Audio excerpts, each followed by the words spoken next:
बचपन में शादी और रेप, आखिर क्यों 18 साल की फूलन देवी बन गई थी डकैत? फूलन देवी की मौत का केस अभी भी कोर्ट में चल रहा है। उनकी जिंदगी में शुरुआत से ही ऐसा बहुत कुछ हुआ जिसे बयां कर पाना आसान नहीं है। आज हम उनकी जिंदगी के कुछ पहलुओं के बारे में आपको बताएंगे।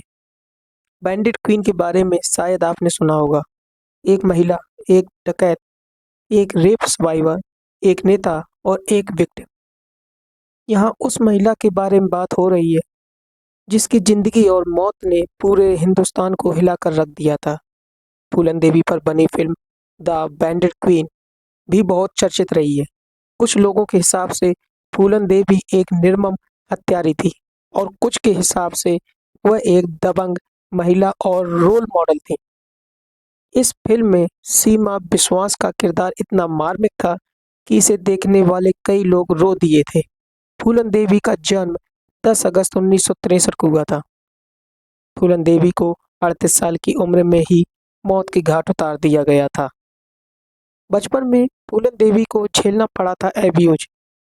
फूलन देवी का जन्म एक गरीब मल्लाह परिवार में हुआ था।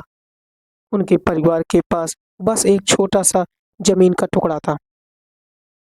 उनके दादा का देहांत होने के बाद फूलन को लगने लगा कि उनके चाचा उनके पिता पर जबरन हक जता रहे हैं क्योंकि उनका कोई बेटा नहीं है। फूलन ने 11 साल की उम्र पर धरना दिया और इसके एवज में उन्हें बुरी तरह से पीटा गया और उनके परिवार वालों ने ही उनका ध्यान नहीं दिया। 11 साल की उम्र में ही उनकी शादी पुत्तीलाल मल्लाह से कर दी गई थी। उनका पति उनसे उम्र में 3 गुना बड़ा था और उसके कारण उन्हें चाइल्ड एब्यूज भी झेलना पड़ा था।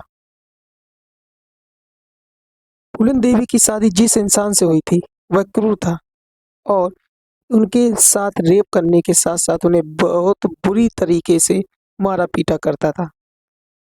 लंबे समय तक फूलन ने ये सब सहा और फिर वह भाग गई। बिहड़ों से डकैती तक कुछ ऐसी रही फूलन देवी की जिंदगी।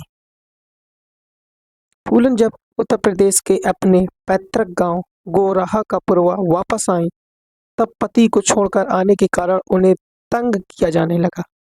फूलन देवी की जिंदगी में कुछ भी अच्छा नहीं था। घर वालों ने भी ना जाने उन्हें क्या क्या कहा। उनके साथ हाथापाई भी हुई। उसके बाद फूलन देवी अकेले बिहड़ों में घूमने लगी। ऐसा करते हुए एक दिन डकैतों के एक झुंड से उनकी मुलाकात हुई। इसके बारे में जानकारी नहीं है कि फूलन किस तरह के डकैतों के हाथों में गई। डकैत बाबू गुर्जर उनका सरदार था जिसने फूलन को अपने साथ रख लिया।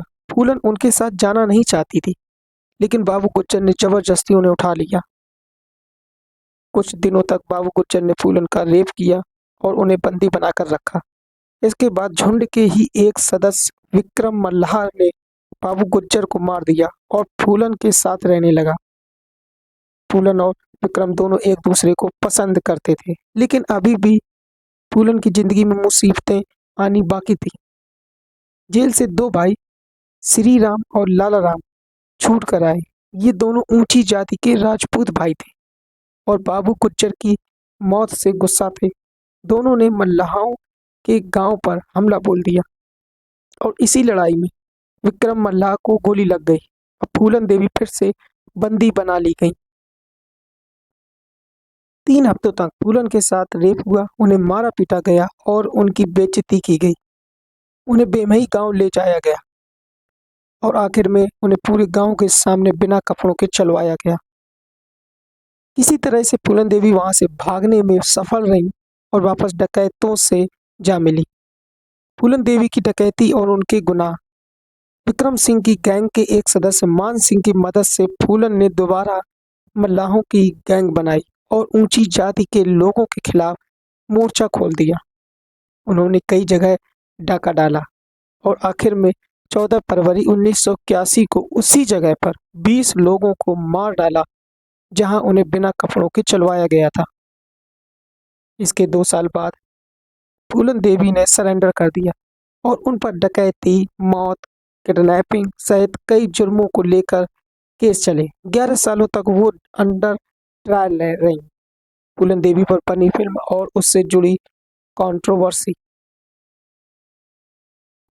शेखर कपूर ने 1983 में फिल्म बनाई द बैंडेड क्वीन। इस फिल्म में कुछ दृश्य ऐसे थे जिनसे फूलन देवी को आपत्ति थी। हालांकि फिल्म के प्रोड्यूसर्स ने उन्हें लगभग 37 लाख रुपए देकर फिल्म रिलीज होने के लिए मना लिया था। उससे पहले फूलन देवी ने धमकी दी थी कि अगर फिल्म रिलीज हुई तो वो थिएटर के सामने ही आत्मदाह कर लेंगी। डकैत से नेता बन फूलन देवी ने शुरू की नई जिंदगी। साल 1994 में फूलन देवी की रिहाई हुई और उसके बाद उन्हें एक सभा में बुलाया गया जो अल्कोहल छुड़वाने के लिए थी। वहां से ही उनकी नई पारी शुरू हुई। 11वें लोकसभा चुनावों में फूलन देवी ने हिस्सा लिया और समाजवादी पार्टी से जुड़ गईं। फूलन देवी ने 1996 से 1998 तक बतौर एमपी काम किया और उनके बाद उनकी सीट छीन ली गई। हालांकि 1999 में उन्हें दोबारा इलेक्ट कर दिया गया। फूलन देवी ने 2001 तक बतौर एमपी अपना काम किया, लेकिन 25 जुलाई 1901 को उनकी घर के सामने ही उन्हें मौत के घाट उतार दिया गया।